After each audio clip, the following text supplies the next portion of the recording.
ప్రియుడితో కలిసి కట్టుకున్న భర్తను హత్య చేసిన భార్య. ఈ ఘటన నాగర్ కర్నూలు జిల్లా బిజినపల్లి మండలం కేఎస్ఐ కాలువ వద్ద చోటు చేసుకుంది. ఈ ఘటనపై శుక్రవారం నాగర్ కర్నూలు డిఎస్పీ బుర్రి శ్రీనివాసులు విలేకరుల సమావేశంలో నిర్వహించారు. ఈ సందర్భంగా ఆయన మాట్లాడుతూ తుడుకుర్తి గ్రామానికి చెందిన జగదీష్, కీర్తి ఇద్దరు భార్య భర్తలు. వీరికి 2011 సంవత్సరంలో ప్రేమ వివాహం జరిగింది. వీరికి 12 సంవత్సరాల కుమారుడు సాయి అక్రాంత్, 9 సంవత్సరాల కూతురు శరణ్య ఉన్నారు.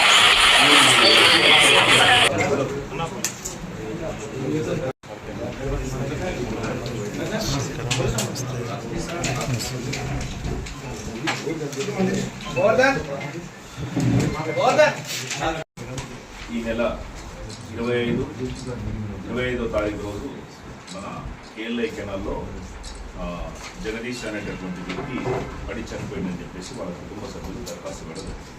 ఫస్ట్ మేము మామూలుగా అనుమానాస్పద మృతిగా కేసు నమోదు చేసుకొని ఇన్వెస్టిగేషన్ చేయడం జరిగింది. పోస్ట్ మార్టం చేసిన అనంతరం మాకు కొన్ని అనుమానాలు పెట్టింది. అతని మరణం మీద కొన్ని అనుమానాలు పెట్టింది. అప్పుడు మేము ఈ జగదీష్ యొక్క భార్య కీర్తిని పిలిచి విచారణ చేయడం జరిగింది. విచారణ చేసినప్పుడు కొన్ని విషయాలు వెలుగులోకి వచ్చాయి.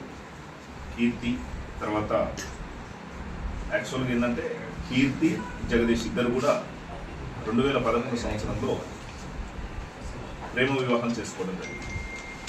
ప్రేమ వివాహం చేసుకున్న తర్వాత వీళ్ళు ఇద్దరు కూడా నాగర్ కర్నూలులో ఒక రూమ్ తీసుకొని ఫ్యామిలీని రన్ చేస్తూ ఉన్నారు.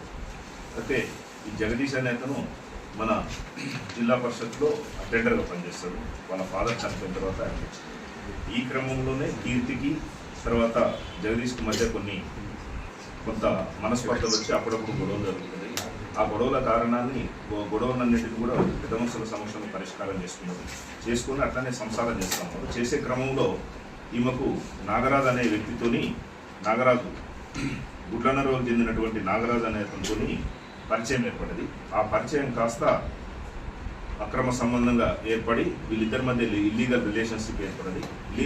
ఇల్లీగల్ రిలేషన్షిప్తోని ఈ విషయం ఏంటంటే ఇప్పుడు ఈ కీర్తి వాళ్ళ ఇంట్లో తెలిసింది, భర్తకు తెలిసింది. అదేవిధంగా నాగరాజు భార్యకు తెలిసి 2 కుటుంబాలలో కూడా గొడవలు జరగడం జరిగింది. గొడవలు జరిగే క్రమంలో వీళ్ళిద్దరూ ఏమనుకున్నారంటే ఇద్దరికి డిస్టర్బెన్స్ అవుతుంది ఇంట్లో అని చెప్పేసి ఇద్దరు కలిసి కీర్తి భర్తను చంపాలని డిసైడ్ చేసుకున్నారు. కీర్తి భర్త జగదీశ్వరుని చంపాలని డిసైడ్ చేసుకున్నప్పుడు ఏ విధంగా చంపాలనేది ఒక ప్లాన్ చేసుకున్నారు. ఫస్ట్ టైం ప్లాన్ చేసుకున్న క్రమంలో ఈ ప్లాన్కు వీళ్ళు సహకరించారు. సుధాకరు, తర్వాత మోహన్ గౌడు, శివ అనేటువంటి వాళ్ళు సహకరించి కొంత ఏమిచ్చిరనే తెలియదు మత్తు పదార్థం కొంత వీళ్ళకు సప్లై చేయడం జరిగింది. ఆ మత్తు పదార్థం తీసుకొని కళ్ళులో కలిపి వీళ్ళు అతనికి తాగించిన తర్వాత అతన్ని కేఎల్ఐ కెనాల్ దగ్గరికి తీసుకొచ్చి ఆ కేఎల్ఐ కెనాల్లో వేసినారు. కొద్దిగా అన్కాన్షియస్ అయిన తర్వాత చనిపోకపోతే కూడా అతన్ని ఆ కేఎల్ఐ కెనాల్లో ముంచి చంపడం జరిగింది. ఈ చంపినటువంటి వాళ్ళు ఎవరంటే కీర్తి, నాగరాజు, వాళ్ళ బ్రదర్ సాయి కుమార్, వీళ్ళు ముగ్గురు. తర్వాత దీనికి వాళ్ళ మదర్ కూడా సహాయ సహకారాలు అందించారు. పద్మమ్మ, కీర్తి వాళ్ళ మదర్. అయితే ఈ కేసును అంతా విచారణ చేసిన తర్వాత మాకు మొత్తం ఒక 7 మంది నేరస్తులు ఈ ఒక పద్ధతి ప్రకారంగా ఒక ప్లాన్ ప్రకారంగా కుట్ర పన్ని ఈ జగదీష్ అనేటటువంటి వ్యక్తిని చంపడం జరిగిందని మాకు నిర్ధారణ అయింది. ఈ 7 మందిలో ఈరోజు 6 వ్యక్తులు అరెస్ట్ చేయడం జరిగింది. కీర్తి, నాగరాజు, సాయి కుమారు, పద్మ, శివ, సుధాకర్ ఈ 6 అరెస్ట్ చేయడం జరిగింది. మోహన్ గౌడ్ అనే అతను మాత్రం ఈరోజు అబ్స్కాండింగ్ ఉంది. ఆయన్ని కూడా త్వరలో అరెస్ట్ చేస్తాం. ఈ కేసు మన తూడుకుర్తి వాళ్ళ పొలం దగ్గర, జగదీష్ పొలం దగ్గర మోహన్ గౌడ్. ఇంకా అది మోహన్ గౌడ్ దొరుకుతుంది. మోహన్ గౌడ్ అబ్స్కాండింగ్ ఉన్నాడు. శ్రీనివాసులు ఏఎస్ఐ గారు, తర్వాత మా ఐడి పార్టీ, మేమందరం మా ఆధ్వర్యంలో వీళ్ళందరూ కూడా ఈ కేసుని స్టార్టింగ్ నుంచి కూడా మేము అనుమానం వ్యక్తం చేసుకొని ఒక అనుమానాస్పదమైనటువంటి మృతిగా చేసినాం. ఫస్ట్ మర్డర్ కేసు చేయడం మేము అనుమానాస్పదమైనటువంటి మృతిగానే కేసు నమోదు చేసుకొని దాన్ని సబ్సిక్వెంట్గా ఇన్వెస్టిగేషన్ చేసిన తర్వాత ఈ ఫ్యాక్ట్స్ అన్ని వెలుగులోకి వచ్చిన తర్వాత మర్డర్ కేసుగా నమోదు చేసి ఈ మర్డర్కి ఎవరైతే కాలంలో 7 కారకులని మాకు నిర్ధారణ అయిన తర్వాతనే ఈ 7 ఈరోజు అరెస్ట్ చేయడం జరుగుతుంది. మేము ఒకటే చెప్తా ఉన్నాం, మంచిగా ఉన్నటువంటి సంసారాలన్నీ అందరికీ ఇప్పుడు ఉన్నటువంటి వ్యవస్థలు జరుగుతున్నటువంటి వాటిని దృష్టిలో పెట్టుకొని చెప్తున్నాము. ఇప్పుడు మంచిగా ఉన్నటువంటి సంసారం, భార్య భర్త 2 పిల్లలతో మంచి సంసారము, భర్త మంచి గవర్నమెంట్ ఉద్యోగం చేస్తూ ఉన్నాడు, మంచి సంసారాన్ని కీర్తి ఈ అక్రమ సంబంధం ఏర్పరచుకొని భర్తను చంపుకోవడం. భర్తను చంపడం వల్ల పిల్లలు అనాథలవుతారు, కుటుంబం నాశనం.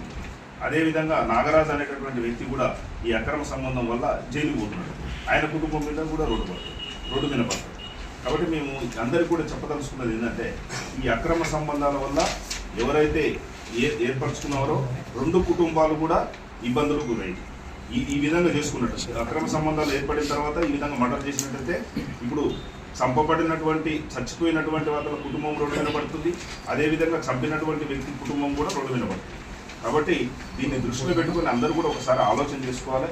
క్షణికావేశంలో లేకపోతే ఈ క్షణిక సుఖాలకు అలవాటు పడి ఈ అక్రమ సంబంధాలు పెట్టుకొని ఇటువంటి నేరాలు ఘోరాలు చేయవద్దని మేము విజ్ఞప్తి చేస్తున్నాం. దీని మీద కూడా మేము త్వరలో ఒక అవగాహన కార్యక్రమం ఏర్పాటు చేయాలని చెప్పేసి ఆలోచన చేస్తాం. సార్ కేసు ఛేదించి సార్ ఈ నాగరాజు ఏం పని చేస్తున్నారు సార్? Nagaraju real estate